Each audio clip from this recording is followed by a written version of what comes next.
लूका रचित सुसमाचार, लूका रचित सुसमाचार और उसके 10वें अध्याय को 10, लूक चैप्टर 10 और उसके 38 से 38 और 39 दो वर्ष में आपके लिए पढ़ रही हूँ। यहाँ पर इस तरह लिखा है, जब वे जा रहे थे तो वह एक गांव में गया और मार्था नामक एक स्त्री ने उसे अपने घर में उतारा। मरियम नामक उसकी एक बहन थी, वह प्रभु के चरणों में बैठकर उसका वचन सुनती थी। परमेश्वर अपने वचन के पढ़े सुने जाने पर आशीष दे। इसमें हमने बहुत बार प्रचार सुना है, बहुत बार प्रचार सुना है, खास करके विशेष करके इस वर्ष पर हमने बहुत बार प्रचार सुना है कि प्रभु ने कहा, 41 वर्ष में लिखा है, प्रभु ने कहा, उसे उत्तर दिया, हे मार्था तू बहुत बातों की चिंता करती घबराती, परंतु एक बात अवश्य है कि यह उस उत्तम भाग को मरियम ने चुन लिया है जो उससे छीना न जाएगा। इस पर हम बहुत प्रचार करते हैं और ये बात सच है कि जब हम प्रभु परमेश्वर के चरणों में बैठते हैं तो हम आशीषों को ही पाते हैं। जब हम प्रभु यीशु मसीह के चरणों में बैठते हैं तो हम अपने जीवन में जो भी कमी घटी है उसको हमारी जिंदगी से दूर होता पाते हैं। तो हमें हमेशा प्रभु के चरणों को चुनना चाहिए। बहुत से लोग आजकल इस संसार में रहते हैं और इस संसार में रहते हुए वे सांसारिक बातों की ओर मन लगाते हैं। यहाँ पर हम दो बहनों के बारे में देख रहे हैं, एक है मार्था और दूसरी है मरियम। हम दो बहनों के बारे में देख रहे हैं और हमने देखा कि मार्था ने उसे अपने घर में उतारा। यहाँ पर मरियम का जिक्र इस समय नहीं आया, इस समय जिक्र आया है मार्था का। मार्था ने अपने घर के द्वार को खोला, मार्था ने अपने घर के द्वार को खोला और जब मार्था ने अपने घर के द्वार को खोला तब प्रभु उस घर में आया। जब हम अपने घर के द्वार को खोलते हैं और हम प्रार्थना करते हैं, प्रभु मेरे घर में आप आइए, हमारा प्रभु हमारे घर में आता है। जब हम लूका रचित सुसमाचार और उसके चैप्टर 19 और उसके कुछ वर्ष को पढ़ते हैं जहां पर जक्कई के बारे में पहले वचन से लेकर के जब हम उसके 7वें 8वें वचन तक पढ़ते हैं तो हम पाते हैं कि जक्कई यीशु मसीह को देखने की इच्छा रखता था और इसीलिए जक्कई जब यीशु मसीह को देखने की इच्छा रखता था तो वो उस पेड़ पर चढ़ गया।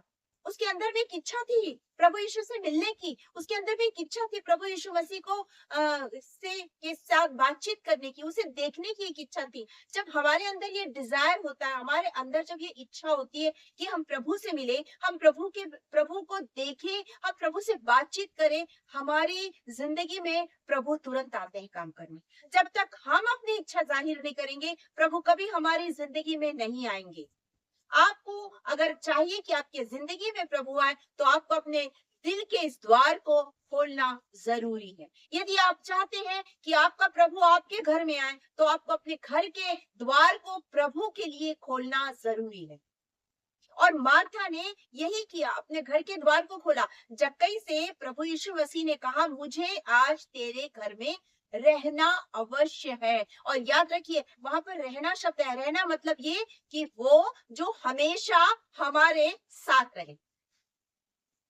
ये नहीं कहा प्रभु ने कि मुझे आज तेरे घर में आना अवश्य है। आना मतलब जो आता है वो जाता भी है, जो आता है आपके घर में वो जाता भी है, लेकिन वो जो ये कहता है कि मुझे आज तेरे घर में रहना है, मतलब वो हमेशा हमेशा के लिए आपके घर में, आपके जीवन में रहना चाहता है। तो आज अपने घर के द्वार को खोलिए। मार्था ने अपने घर के द्वार को खोला। मार्था ने, हम यहाँ पर पहली चीज देखते हैं, मार्था ने अपने घर के द्वार को खोला और जब घर के द्वार को खोला तो आशीष की बारिश उसके घर में आ गई। वो जो सर्वशक्तिमान परमेश्वर है, वो जो राजाओं का राजा है, वो जो प्रभुओं का प्रभु है, जिसने सारी सृष्टि को बनाया, वो परमेश्वर, वो त्रिएक परमेश्वर प्रभु यीशु मसीह उस घर में आया, उस घर में आया। और हम यहाँ पर इन्हीं बातों को देख रहे हैं कि जब हम घर के द्वार को खोलते हैं हमारा प्रभु हमारे घर में आता है।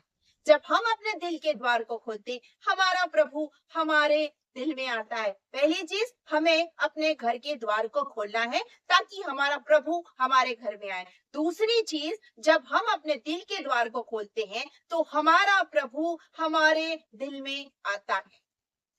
वो हमें, जब हम अपने आप को प्रभु के हाथ में समर्पित करते हैं और कहते हैं प्रभु मैं अपने पश्चातापी हृदय के साथ आपके पास आती हूँ, अपने पश्चातापी हृदय के साथ आपके पास आता हूँ, तो वो हमारे दिल को धोता है, वो उसे शुद्ध करता है, वो उसे पवित्र करता है और हमारे दिल को, हमारे हृदय को, हमारे पूरी देह को पवित्र आत्मा का मंदिर बनाता है। ये मैं नहीं कहती, वचन कहता है। जब आप पहला कुरिन्थियों और उसके 3 अध्याय और उसके 16 वचन को पढ़ेंगे, फर्स्ट कुरिन्थियन चैप्टर 3 वर्स 16, उसमें लिखा हुआ है कि ये क्या तुम नहीं जानते, तुम्हारा हृदय जो है वो पवित्र आत्मा का मंदिर है। हमारा हृदय पवित्र आत्मा का मंदिर है। और जब हम उसके फर्स्ट कुरिन्थियन, पहला कुरिन्थियों और उसके 6वें अध्याय और उसके 19 वचन को पढ़ेंगे, तो हम पाते हैं उसमें लिखा है कि हमारी पूरी देह, ये पूरा शरीर सर से लेकर पांव तक, ये पवित्र आत्मा का मंदिर है और हमारा परमेश्वर हमारे दिल में और हमारे पूरे देह में रहना चाहता है। वो हमारे दिल में, हमारे देह में रहना चाहता है। पहली चीज, अपने घर को खोलिए, आपका घर आशीषों से भर जाएगा। दूसरी चीज, अपने दिल को खोलना है। वो आज भी आपके दिल के द्वार पर खटखटा रहा है, वो आज भी खटखटा रहा है। प्रकाशित वाक्य की पुस्तक और उसके 3 अध्याय और उसके 20 वचन को जब आप पढ़ेंगे, प्रकाशित वाक्य रेवल्यूशन चैप्टर 3 और उसके वर्ष 20 को पढ़ेंगे, तो उसमें लिखा है तेरे दिल के द्वार को कौन खटखटा रहा है? हमारे दिल के द्वार को हमारा प्रभु खटखटा रहा है। वो हमारे, मेरे और आपके दिल में आकर रहना चाहता है। मुझे और आपको वो अपनी आशीषों से भरना चाहता है, वो हमें भरना चाहता है। मार्था ने अपने घर को खोला। जैसे ही उसने अपने घर को खोला, यहाँ पर कुछ बातें हुई। हमने 2 बातों को सीखा, अपने घर को खोलना, दूसरी बात हमें अपने दिल को खोलना है। इन 2 बातों को सीखा। जब हम अपने घर को खोलते हैं, जब हम अपने दिल को खोलते हैं, तो बहुत सी आशीषें हमारी जिंदगी में आती है, बहुत सी आशीषें हमारी जिंदगी में आती है। और यहाँ पर अब मरियम का काम शुरू होता है। मार्था ने घर खोला, मार्था ने पहुनाई की, मार्था ने स्वागत की तैयारी की, मार्था भोजन की तैयारी कर रही है। अब दूसरा, अब यहाँ पर आशीष की बारिश आती है। सबसे पहली बात हम यहाँ पर देखते हैं कि जब मरियम उसके चरणों के पास बैठकर वचन सुन रही है। जब हमारा प्रभु हमारी जिंदगी में आता है, जब हमारा प्रभु हमारे घर में आता है, जब हमारा प्रभु हमारे दिल में आता है, तो हमारे घर में वचन सुनना, वचन बोलना और वचन पर चलना, ये सारे कार्य होते हैं। यहाँ पर मरियम वचन सुन रही, प्रभु के चरणों के पास बैठकर मरियम ने वचन को सुना। प्रभु के चरणों के पास जब हम बैठते हैं, तो हमारी जिंदगी में सबसे पहली चीज होती है, आनंद का स्थान बन जाता है। हमारा घर, हमारा जीवन आनंद का स्थान बन जाता है। फिलिपियों और उसके 4th चैप्टर, फिलिपियंस चैप्टर 4 और उसके 4th वर्स से 6 वचन, 4 वचन से 6 वचन तक जब आप पढ़ेंगे, तो आप उसमें पाएंगे प्रभु में सदा आनंदित रहो। मैं फिर कहता हूँ आनंदित रहो। उसके आगे लिखा है तुम्हारे प्रार्थना, निवेदन, विनती, सब कुछ वो ग्रहण करना चाहता है। हम जब हम प्रार्थना, विनती, निवेदन करते हैं, तो वो हमारे उन प्रार्थनाओं को, हमारी उन विनतियों को, हमारी उन बातों को वो ग्रहण करता है। मैं आपके लिए इसको पढ़ देती हूँ, फिलिपियों चैप्टर 4। यहाँ पर लिखा है प्रभु में सदा आनंदित रहो। मैं फिर कहता हूँ आनंदित रहो। तुम्हारी कोमलता सब मनुष्य पर प्रकट हो, प्रभु निकट है। किसी भी बात की चिंता मत करो, परंतु हर एक बात में तुम्हारे निवेदन, प्रार्थना और विनती के द्वारा धन्यवाद के साथ परमेश्वर के सम्मुख उपस्थित किए जाएं। तो पहली चीज, जब हमने देखा कि जब हमने घर खोला, हमने अपने दिल को खोला, प्रभु आ गया। अब हमारी जिंदगी में अब आशीष शुरू होगी, क्योंकि जब हम प्रभु के पास गए, प्रभु के चरणों के पास बैठे, जैसे ही हम प्रभु के चरणों के पास बैठे, हमारा जीवन आनंद का स्थान बन गया, हमारा घर आनंद का स्थान बन गया। अब हमारे घर में आनंद है। हमारे घर में चाहे कोई भी विपत्ति आए, कोई भी परेशानी आए, बाइबल हमसे कहती है प्रभु में सदा आनंदित रहो। मैं फिर कहता हूँ आनंदित रहो। दुख हो, तकलीफ हो, हर बात में हमें आनंदित रहना है। प्रभु तेरा धन्यवाद हो, एक बहुत बड़ा एक्सीडेंट हो गया, एक्सीडेंट में हमें सिर्फ चोट लगी, प्रभु तेरा धन्यवाद हो, हमारी जान जा सकती थी, लेकिन हम जिंदा हैं। हम प्रभु को धन्यवाद देंगे। प्रभु बहुत बहुत धन्यवाद कि आज हम भोजन कर रहे हैं। बहुत से लोगों को भोजन नहीं मिला, हम उनके लिए प्रार्थना करते हैं कि कोई भूखा ना रहे। हम तेरा धन्यवाद करते हैं। हम हर बात में आनंदित रहें। किसी भी बात को लेकर ये ना कहे कि अरे ये हो गया, अरे वो हो गया। इस्राएलियों को जब परमेश्वर ने मिस्र देश से निकाला, वो पूरे समय सिर्फ कुड़कुड़ कुड़कुड़ कुड़कुड़ कुड़कुड़ हर वक्त कुड़कुड़ाते रहे, जो परमेश्वर को बिल्कुल पसंद नहीं। जब हम किसी बात को अरे ऐसा हो गया, अरे वैसा हो गया, अरे वैसा हो गया, अरे वैसा हो गया, ऐसा नहीं। हमें हर बात में कोई बात नहीं, कोई बात नहीं, हर एक बात के लिए हम कोई बात नहीं, ठीक है प्रभु हमारे साथ, हमें इस चीज की जरूरत कोई बात नहीं, प्रभु हमारे साथ है, वो जरूरत पूरी करेगा। प्रभु हमेशा जब आपकी जिंदगी में आ जाता तो याद रखिए प्रभु हमेशा आपके साथ रहता है, वो एक पल भी आपको छोड़ता नहीं। यदि आपके घर में आ गया, यदि आपके दिल में आ गया, यदि आपके जीवन में आ गया, तो आपका घर, आपका दिल, आपका घर, आपका पूरा पूरे जो आपकी हर चीज में सिर्फ और सिर्फ आनंद झलकेगा, आपका घर आनंद से भर जाएगा। तो पहली चीज यहाँ पर जब आशीष की बारिश शुरू होती, पहली चीज आपका घर, आपका जीवन आनंद का स्थान बन जाता है। दूसरी बात हम यहाँ देखते हैं, आपका घर और आपका जीवन भरपूरी का स्थान बन जाता है। पहली चीज आनंद का स्थान बन जाता है, दूसरी चीज भरपूरी का स्थान बन जाता है। जब आप यूहन्ना रचित सुसमाचार और उसके 6वें अध्याय जॉन चैप्टर 6 और उसके वर्ष 35 को पढ़ेंगे तो आप उसमें पाएंगे कि वो हमारे लिए जीवन की रोटी है। और बाइबल में लिखा है जो उसके पास आएगा वो कभी भूखा ना होगा। वो जीवन का जल है, जो उसके पास आएगा वो कभी प्यासा ना होगा। वो जीवन की ज्योति है, जो उसके पास आएगा वो कभी अंधकार में नहीं रहे।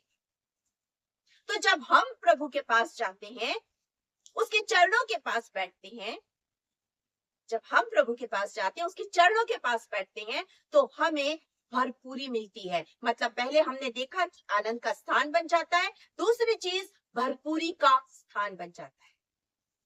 वहां भरपूरी होती है, वहां किसी चीज की कोई कमी नहीं होती, वहां किसी चीज की कोई घटी नहीं होती, वहां हर पल हम भरपूर रहते हैं, परमेश्वर की उपस्थिति से भरपूर रहते हैं। और बाइबल हमसे कहती है, जब आप यूहन्ना रचित सुसमाचार और उसके 10वें अध्याय जॉन चैप्टर 10 और उसके 10वें वर्ष से जब आप पढ़ेंगे तो आप पाएंगे कि वो हमारा चरवाहा है, वो हमारा चरवाहा है और वो अपनी भेड़ों को जानता है। और बाइबल में लिखा है, मैं आया जीवन देने आया और बहुतायत का जीवन देने आया। यदि आपकी जिंदगी में प्रभु है, जब आप प्रभु के चरणों के पास बैठते हैं, तो आपका जीवन भरपूरी का जीवन बन जाता है, बहुतायत का जीवन होता है, भरपूरी आती है, कोई चीज की कमी नहीं होती है। आप किसी भी चीज के लिए कोई कमी नहीं पाएंगे। मैं एक भक्त के बारे में जानती हूँ, मैंने उनके बारे में पढ़ा है और वो साउथ के हैं, शायद आपने सुना होगा उनका नाम, अभी तो नहीं है लेकिन पहले हमने उनका नाम सुना है, ब्रदर भक्त सिंह, भक्त सिंह, भक्त सिंह उनका नाम आपने सुना होगा। वो आश्रम चलाते थे और उस समय उनके घर में, उनके आश्रम में खाने के लिए कुछ भी नहीं था। और जब वो खाने के लिए कुछ भी नहीं था और सेवकों ने आके बताया कि खाने के पीने के लिए कुछ भी नहीं है, हम क्या करें? उन्होंने कहा कुछ नहीं, बर्तन वर्तन धो और तैयारी करो। 4 बजे सुबह से उनके यहाँ भोजन की तैयारियां शुरू हो जाती थी। जितने भी लोग वहां पर आते थे आराधना करने के लिए, जितने भी लोग आते थे वहां पर, वो सारे के सारे भोजन करके जाते थे वहां से। खाने के लिए एक दाना नहीं है, कुछ भी नहीं है। और उन्होंने कहा चूल्हा उल्हा जलाओ और बर्तन वगैरह सब तैयार करो, खाने की तैयारी शुरू कर दो। और खाने की तैयारी शुरू हो गई और ब्रदर भक्त सिंह जो थे वो एक कमरे में बैठकर प्रार्थना करना शुरू कर दिए। ये सच्ची घटना है, आप उनके बारे में पढ़ सकते हैं, भाई भक्त सिंह के बारे में। तो वो प्रार्थना करना शुरू कर दिए घुटने में जाकर, और जब वो प्रार्थना करते रहे, अचानक ऐसा हुआ कि सेवकों ने आके बताया कि बाहर बहुत से लोग चले आ रहे। बैलगाड़ी में कोई एक व्यापारी थे, सेठ थे, वो राशन लेके चले आ रहे थे, वो राशन लेके चले आ रहे थे। इन्होंने चूल्हा जलाया, पानी चढ़ा दिया, भोजन की तैयारियां शुरू हो गई और अब राशन आ गया, सब्जी आ गई, तेल मसाला हर चीज आ गया। और वहां कोई भी उस दिन भूखा नहीं गया, हर एक ने भोजन पाया। आपको परमेश्वर पर उसके चरणों के पास बैठकर विश्वास करना है कि वो आपको आनंद का जीवन देगा, वो आपको भरपूरी का जीवन देगा, वो आपको बहुतायत का जीवन देगा। तो आपको उस पर भरोसा करना है, उस पर विश्वास करना है कि आपको वो आशीष मिलने वाली है, आप उसके चरणों के पास उसी आशीष को पाने वाले। इस बात को हमेशा याद रखिए, किसी चीज की कभी कभी घटी नहीं होने देगा। बाइबल कहती है, वचन कहता है कि परमेश्वर के भक्त के बच्चों को किसी ने हाथ फैलाते नहीं देखा है, कोई भीख नहीं मांगते हैं, पास्टर प्रचारक कभी भीख नहीं मांगते हैं, उनकी जरूरतों को परमेश्वर अपने स्वर्गीय भंडार से पूरा करता है, उनकी हर जरूरत पूरी करता है।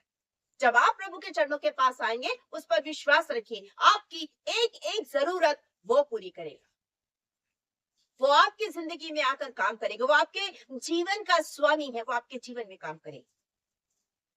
तो पहली चीज हमने देखा आनंद का स्थान, हमने दूसरी चीज देखा भरपूरी का स्थान, हम तीसरी चीज इसमें पाएंगे शांति का स्थान।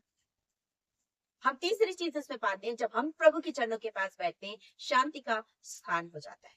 यूहन्ना रचित सुसमाचार जॉन चैप्टर 20 और उसके 21 वचन को जब आप पढ़ेंगे, चैप्टर 20 और वर्स 21, उसमें लिखा हुआ है कि लो शांति लो, मैं तुम्हें अपनी शांति दिए जाता हूं।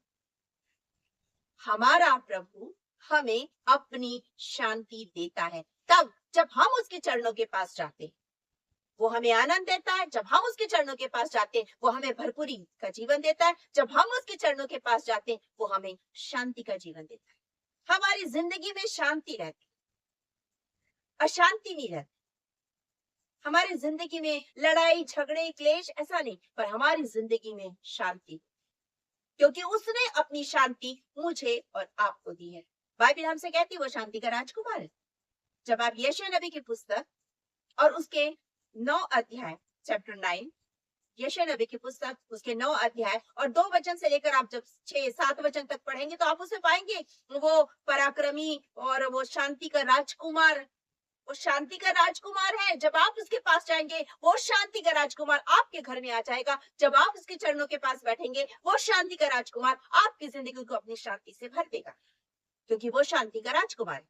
वो आपकी जिंदगी को शांति से भर देगा। और वो इसीलिए तो आया, वो इसीलिए तो आया, बस शर्त एक ही है, उसके चरणों के पास पश्चातापी मन के साथ जाना और उसे अपना उद्धारकर्ता ग्रहण करना। याद रखिएगा प्रियो, इस संसार में आपको कोई शांति नहीं दे सकता, इस संसार में आपको कोई आनंद नहीं दे सकता, इस संसार में आपको कोई भरपूरी का जीवन नहीं दे सकता है। यदि दे सकता है तो वो एक मात्र है और उसका नाम है हमारा उद्धारकर्ता प्रभु यीशु मसीह। उसके अलावा आपको कोई शांति नहीं दे सकता है, कोई नहीं दे सकता है। जब आप दुख में होते हैं, जब आप शोक में होते हैं, तो आपको शांति देने वो आपके पास आता है, आपके ऊपर अपना, आपके सिर पर अपना हाथ रखता है, आपको अपने गले से लगाता है, आपको प्यार करता है और आपसे कहता है कि क्यों दुखी होती है, क्यों दुखी होता है, क्यों परेशान है, मैं हूं ना तेरे साथ। वो आपको अपनी शांति से भर देता है, आपके शोकित हृदय में आपकी अपनी शांति डाल देता है। वो ऐसा महान परमेश्वर है। बस आप उसके पास आइए, उसके चरणों के पास बैठिए और वो आपको अपनी शांति से भर देगा। हमने पहली चीज देखी वो आनंद का स्थान है, हमने दूसरी चीज देखी वो भरपूरी का स्थान है, हमने तीसरी चीज देखी वो शांति का स्थान है, वो शांति का स्थान है। हम यहाँ पर चौथी चीज, फोर्थ जो चीज है, हम वो देखते हैं कि वो प्रार्थना का स्थान है। जब हम उसके चरणों के पास बैठते हैं, जब हम उसके चरणों के पास बैठते हैं और हम उससे प्रार्थना करते हैं, वो हमारी प्रार्थना को सुनता है, वो हमारी ओर कान लगाता है। भजन संहिता उसके 34, भजन संहिता उसके 34 अध्याय और उसके जब आप उसके 15 वचन 15 वर्ष को पढ़ेंगे तो आप उसमें पाएंगे कि वो हम जब हम दुहाई देते हैं, वो हमारी दुहाई को सुनता है और हमारा मुंह काला नहीं होने देता है। वो हमारी प्रार्थनाओं को सुनता है, वो हमारी हर एक प्रार्थना का उत्तर देता है।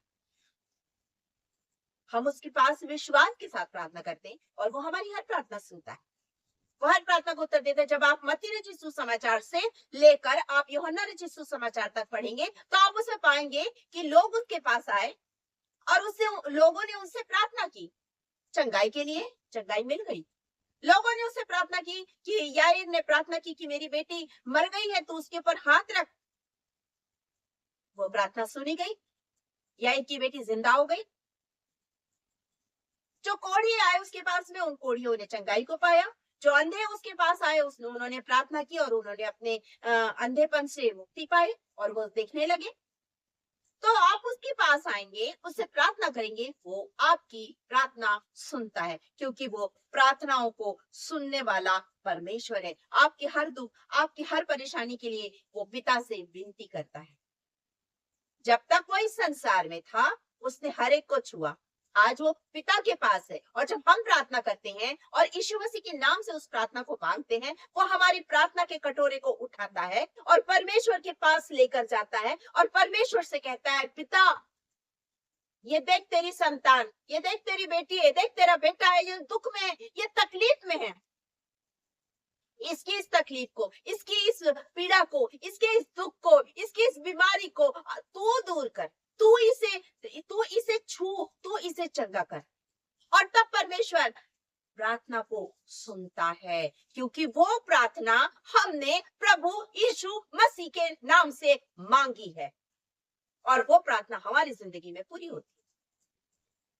बाइबल हमसे कहती है, मांगो तो तुम्हें दिया जाएगा। मत्ती रचित सुसमाचार उसके 7वें अध्याय के 7वें वचन में लिखा हुआ है, मांगो तो तुम्हें दिया जाएगा, ढूंढो तो तुम पाओगे, खटखटाओ तो तुम्हारे लिए खोला जाएगा। अरे मांग के देखो ना, मांग के देखो, वो देता है। ढूंढ के देखो, वो मिलोगे आप उससे। ढूंढ के तो देखो प्रभु को, खटखटा के तो देखो उसके द्वार को, वो आपके लिए द्वार खोल देगा। इससे पहले कि आप खटखटाओ, वो आपके लिए द्वार खोल देगा और बोलेगा, आ मेरी बेटी, आ मेरे बेटे, आ। और आपको अपने सीने से लगा लेगा और आपको अपनी आशीषों से भर देगा।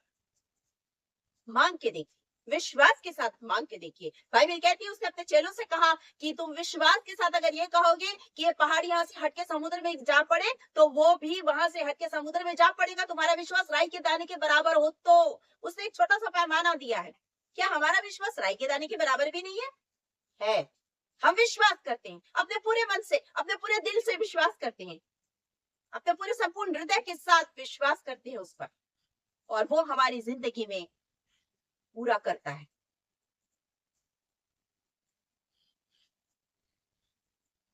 वो हमारी जिंदगी में हर चीज को पूरा करता है।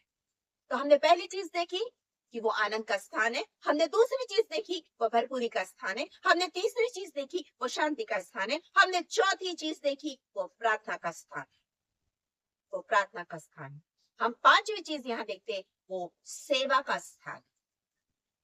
जब हम उसके चरणों के पास जाते हैं, तो जैसे उसने परमेश्वर पिता की आज्ञा को माना और सेवा की, उसने कहा मैं यहाँ सेवा करवाने नहीं आया, पर मैं यहाँ सेवा करने आया। तो जब हम उसके पास जाते हैं, हमारा जीवन भी सेवकाई का स्थान बन जाता है। हम परमेश्वर की सेवा के लिए तैयार हो जाते हैं। जब तक आप उसके पास नहीं जाएंगे, आप सेवकाई नहीं कर पाएंगे। निर्गमन की पुस्तक और उसके 33, निर्गमन की पुस्तक और उसके 33 अध्याय और उसके 11 वर्ष 11 वचन को पढ़ेंगे, तो आप उसमें पाएंगे कि मूसा मिलाप वाले तंबू से परमेश्वर के साथ बातचीत करके निकल जाता, लेकिन उसमें लिखा है वहां पर मूसा का सेवक नून का पुत्र यहोशू उस मिलाप वाले तंबू में ही रहता है, वो वहीं रुक जाता था। आपके लिए मैं पढ़ देती हूँ उसको, बाइबल में लिखा है जो मिलाप वाले तंबू में ही रुक जाता था। मैं आपके लिए पढ़ रही हूँ, निर्गमन और उसके 33, निर्गमन और उसके 33 और उसके 11 वर्ष को मैं पढ़ रही हूँ। यहाँ पे लिखा है, और यहोवा मूसा से इस प्रकार आमने सामने बात करता था जिस प्रकार कोई अपने भाई से बातें करे। मूसा तो छावनी में लौट आता था, पर यहोशू नामक एक जवान जो नून का पुत्र था और मूसा का सेवक था, वह तंबू से न निकलता था। वो तंबू से नहीं निकलता था, वो परमेश्वर के चरणों के पास ही बैठता था।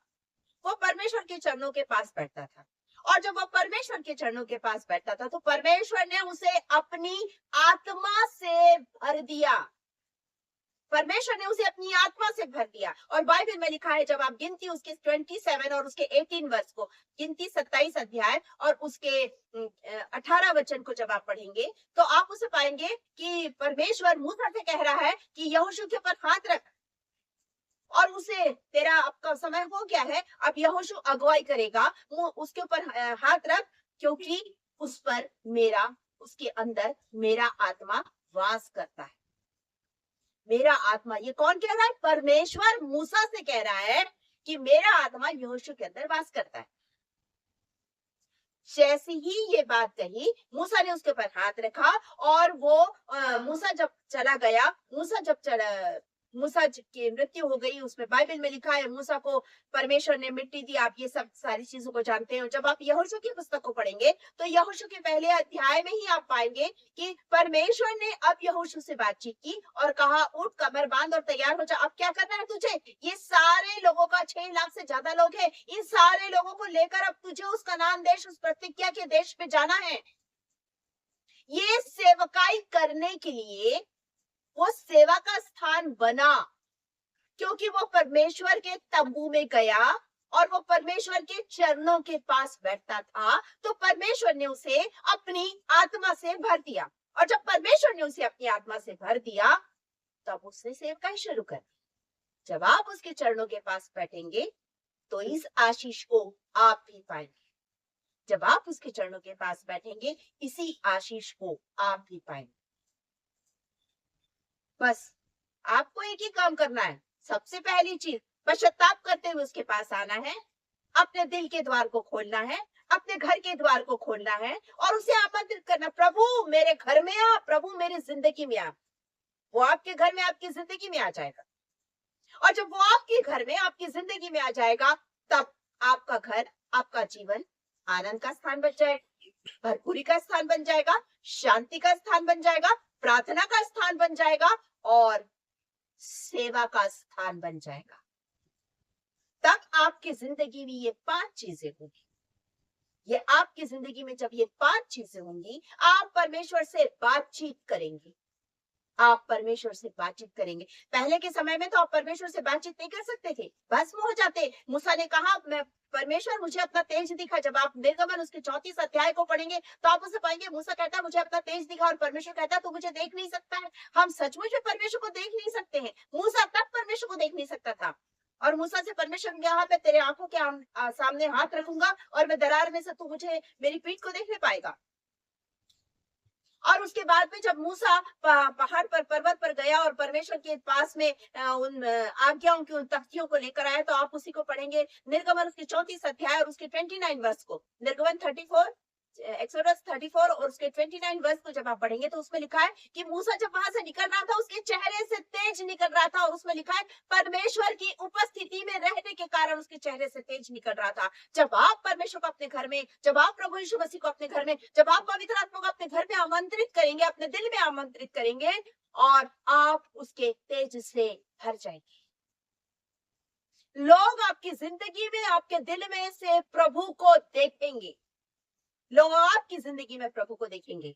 जब आप प्रेरितों के काम और उसके 16 अध्याय, प्रेरितों के काम उसके 16 वर्ष, 16 चैप्टर और उसके 16-17 वचन को जब आप पढ़ेंगे, वहां पर आप पाएंगे कि पौलुस, सिलास ये जा रहे हैं और उनके पीछे एक स्त्री, जो भावी कहलाने वाली दुष्ट आत्मा से ग्रसित एक स्त्री चली आ रही है, और वो पुकार रही है, वो जोर जोर से चिल्ला रही है, उनके बारे में लोगों को परिचय दे रही कि ये परमेश्वर की, प्रभु परमेश्वर की कथा सुनाने वाले लोग। उसको कौन बताया? उसे किसी ने नहीं बताया। वो तो उस शहर में नया था, पौलुस तो उस शहर में नया था। पौलुस ने तो दर्शन देखा। 16 अध्याय को ही आप पढ़ेंगे तो आप पाएंगे पौलुस ने एक दर्शन देखा कि मकिदुनी पुरुष उसके सामने खड़ा है और उसे पुकार रहा है और कह रहा है कि पार उतरा और हमें हमें तू बचा। और तब ये उस बात को कि परमेश्वर ने मुझे आज्ञा दी है, ये वहां से निकलकर मकिदुनिया के लोगों के पास जाने के लिए निकला। और बाइबल में लिखा है वो रास्ते में वो फिलिप्पी और वो सब, मतलब हर जगह पर वो प्रचार करते हुए चले जा रहा है। लोग तो नहीं जानते हैं पौलुस को, लेकिन ये जानती है। क्यों? क्योंकि पौलुस के जीवन से प्रभु यीशु मसीह दिख रहा था। पौलुस के जीवन से प्रभु यीशु मसीह दिख रहा था। जब आप प्रभु के चरणों के पास बैठेंगे, आपकी जिंदगी से प्रभु यीशु मसीह दिखाई दे। जब आप प्रभु के चरणों के पास बैठेंगे, आप पवित्र आत्मा की सामर्थ्य से भरपूर हो जाएंगे। ये मत कहिए कि बस पवित्र आत्मा आया और प्रार्थना खत्म हुई तो पवित्र आत्मा गया, कभी नहीं। ऐसा नहीं होता है। जब आप यीशु मसीह को ग्रहण कर लेते हैं, वो सहायक के रूप में हमें पवित्र आत्मा देता है, हमेशा हमेशा के लिए। अब ये अलग बात है कि हम उसे कितना अपनी जिंदगी में रखते हैं। जब तक हम प्रभु के चरणों के पास रहेंगे, जब तक हम प्रभु की आज्ञाओं को मानेंगे, जब तक हम प्रभु के वचनों पर चलेंगे, पवित्र आत्मा की सामर्थ्य से भरपूर रहेंगे। भरपूर रहे। तो हमें प्रभु के चरणों के पास आना है, हमें प्रभु के चरणों के पास बैठना है, हमें प्रभु से इन आशीषों को पाना है। तो वो आशीष तो यहोशू ने पाई पवित्र आत्मा की, वो आशीष जो मूसा ने पाई कि उसके तेज से भर गया, वो आशीष जो शामिल ने पाई दर्शन की आशीष, जो शामिल ने पाई। जब आप पहला शामिल और उसके तीसरे अध्याय और उसके तीसरे वचन से पढ़ेंगे तो आप उसमें पाएंगे, उसमें लिखा है उन दिनों में दर्शन दुर्लभ था और शामिल जो था मंदिर में बालक था। शामिल तो बालक था, उस बालक ने आशीष को पाया। वो मंदिर में जहां पर परमेश्वर की वेदी है वहां पर वो संदूक के पास में लेटता था, वहीं सोता था। वो परमेश्वर के चरणों के पास विश्राम कर रहा है और उसने आवाज सुनी और उसने आवाज सुनी और उसने उसने आवाज सुनने के बाद में एली के पास गया। आप उसके बारे में सब कुछ जानते हैं। और उसके बाद में जब आप 10वें वचन को पढ़ेंगे, उसके तीसरे वचन में लिखा उन दिनों दर्शन दुर्लभ था, दर्शन नहीं मिलता था। लेकिन जब आप 10वें वचन को पढ़ेंगे तो उसमें लिखा यहोवा परमेश्वर ने उसे दर्शन देकर उससे बातचीत की। जब आप प्रभु के चरणों के पास जाएंगे वो अपनी आत्मा से भरेगा। जब आप प्रभु के चरणों के पास जाएंगे वो अपने तेज से भरेगा। जब आप प्रभु के चरणों के पास जाएंगे वो अपने दर्शन से भरेगा। जब आप प्रभु के चरणों के पास जाएंगे इन आशीषों को आप पाएंगे, क्योंकि आपका घर आनंद का स्थान बन गया है। आपका जीवन आनंद का स्थान बन गया है। आपका जीवन भरपूरी का स्थान बन गया है। आपका जीवन शांति का स्थान बन गया, आपका जीवन प्रार्थना का स्थान बन गया और आपका जीवन सेवा का स्थान बन गया है। और लोग आपके जीवन में इन आशीषों को देखेंगे कि ये पवित्र आत्मा से भरपूर है, ये परमेश्वर के तेज से भरपूर है, ये परमेश्वर के दर्शन से भरपूर है, ये परमेश्वर के दर्शन की बातों को बोलता है, ये परमेश्वर की दर्शन की बातों को बोलती। बस एक ही करना कि आपको अपना जीवन प्रभु को देना है, प्रभु यीशु मसीह को अपना उद्धारकर्ता और मुक्तिदाता स्वीकार करना है और उसे कहना है तू मेरे जीवन का स्वामी है, तू मेरा पिता है, तू मेरा सब कुछ है, तू मेरे सब कुछ है, तू मेरी जिंदगी में आ, तू मेरे जीवन में आकर का मैं आपका पूरा जीवन, मैं आपका पूरा घर, मैं आपका पूरा परिवार, सब कुछ तेरे हाथ में सौंप, क्योंकि वो अनंत जीवन देने वाला परमेश्वर। जब आप उस पर विश्वास करेंगे वो आपको अनंत जीवन देगा। आपको इतनी आशीष मिलने वाली है। सोचिए आपको कितनी सारी आशीष मिलेगी। आपको वो अपनी आत्मा से भरेगा, आपको अपने तेज से भरेगा, आपको अपने दर्शन से भरेगा और आपको अनंत जीवन देगा। सबसे बड़ी आशीष है अनंत जीवन की।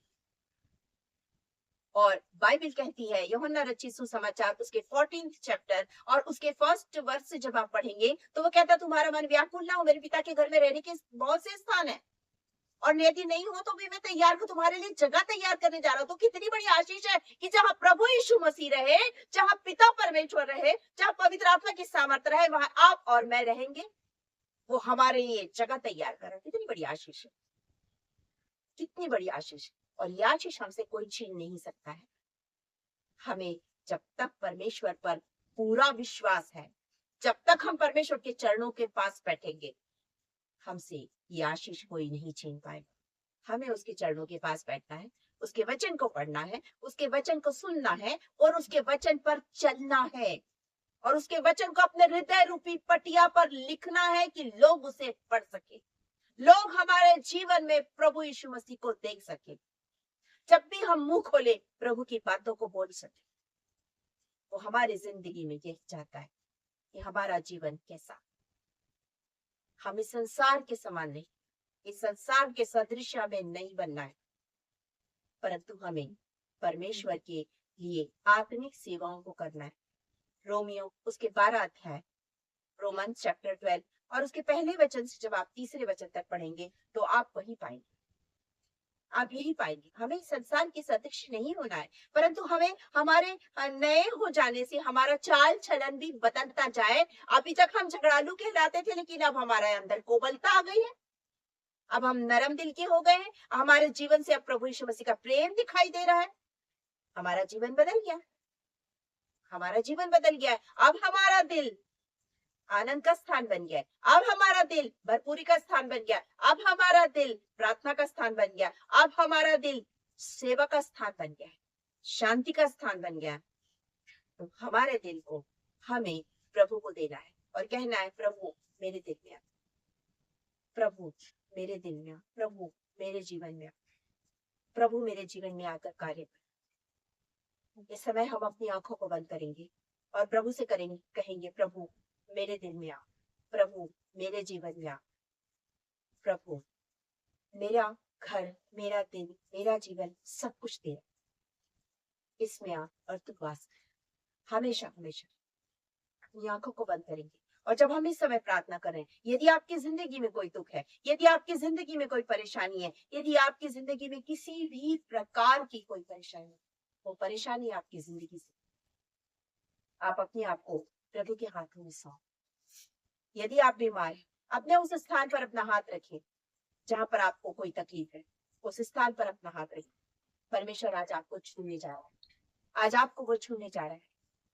वो चाहता है कि आप इसी समय चंगाई को पालें। वो आज आपको छूने जा रहा है। अपने उस स्थान पर हाथ रखिए।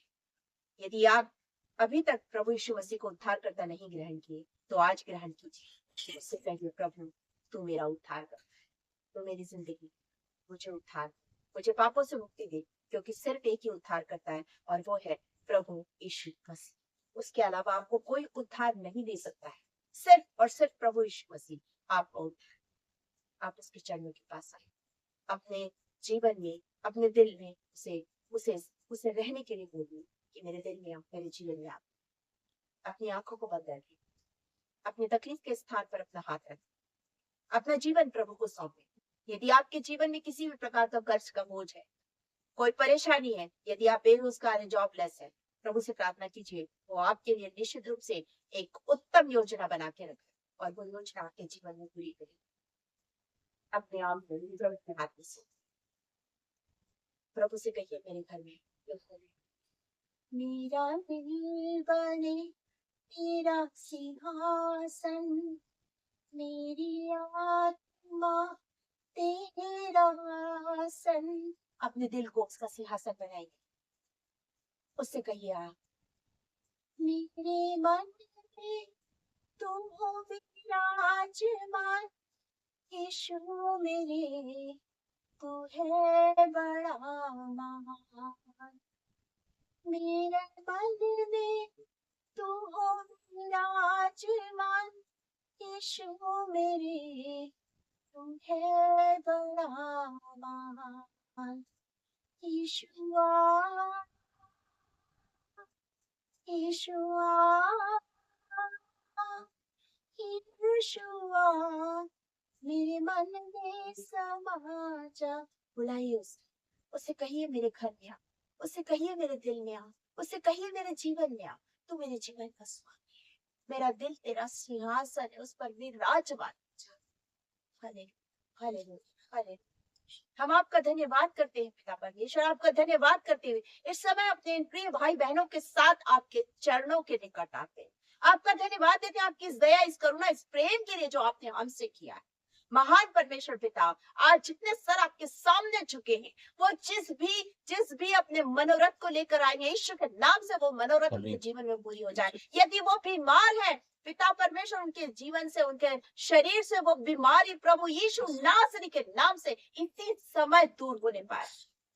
हम प्रार्थना करते हैं इसी समय उनके जीवन में चंगाई की नदियों को बहा दीजिए। चाहे किसी भी प्रकार की बीमारी हो, कैंसर हो, शुगर हो, बीपी हो, या कोई भी प्रकार की बीमारी हो, कोई भी दर्द हो, कोई भी तकलीफ हो, सारा दर्द, सारी तकलीफ, सारी बीमारी, सब कुछ प्रभु यीशु नासरी के नाम से उनके शरीर को छोड़कर जाता रहे और उनके जीवन में चंगाई की नदियों को आज बहा दीजिए। आप रिसीव कीजिए, आपके लिए चंगाई रखती है उसने, रिसीव कीजिए उसे। प्रभु ने आपके लिए चंगाई रखते, रिसीव कीजिए उसे।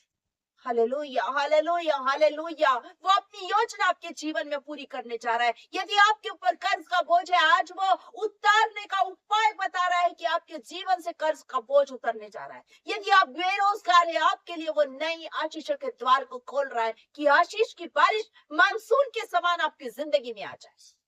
Hallelujah, hallelujah. आपका धन्यवाद करते प्रभु जी। आपका धन्यवाद करते, मार्था और मरियम के जीवन से हमने सीखा कि जब हम अपने घर के, अपने दिल के द्वार को खोलते हैं, आप हमारी जिंदगी में आ जाते हैं। आप हमारे दिल में अपना घर बना लेते हैं। आपका धन्यवाद करते हैं कि आप हमें शांति देते हैं, आप हमें आशीष देते हैं, आप हमें भरपूरी का जीवन देते हैं, अपनी आत्मा से भरते हैं। आपका धन्यवाद, धन्यवाद, धन्यवाद करते हैं। महान परमेश्वर पिता, आपका सारी बातों के लिए धन्यवाद करते हैं। एक बार फिर से हम यीशु दरबार के लिए प्रार्थना करते हैं, इन्हें और आशीषों से भरिए और लोग इनसे जुड़ने पाए, आपका वचन तेजी से इस संस्था के द्वारा चारों ओर फैलने पाए। पास्टर साहब को, उनकी पूरी फैमिली को, एक एक जन को आपके हाथ में सौंपते हैं, उनकी पूरी टीम के लिए प्रार्थना करते हैं पिता।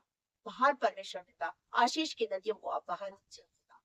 ओ राजाओं के राजा, धन्यवाद देती हूँ, जब मैंने अपने आप को शून्य किया, आपने मुझे आत्मा की सामर्थ्य से भरा और मेरा उपयोग किया। एक एक शब्द आपकी ओर से था, एक ही शब्द मेरी ओर से नहीं। आपका धन्यवाद, धन्यवाद, धन्यवाद। सारी आदर महिमा आपको देते हुए ये प्रार्थना प्रभु यीशु मसीह के नाम में होकर मांगते, सुनिए और ग्रहण कीजिए। आमीन। आप सबको एक बार फिर से जय मसीह की।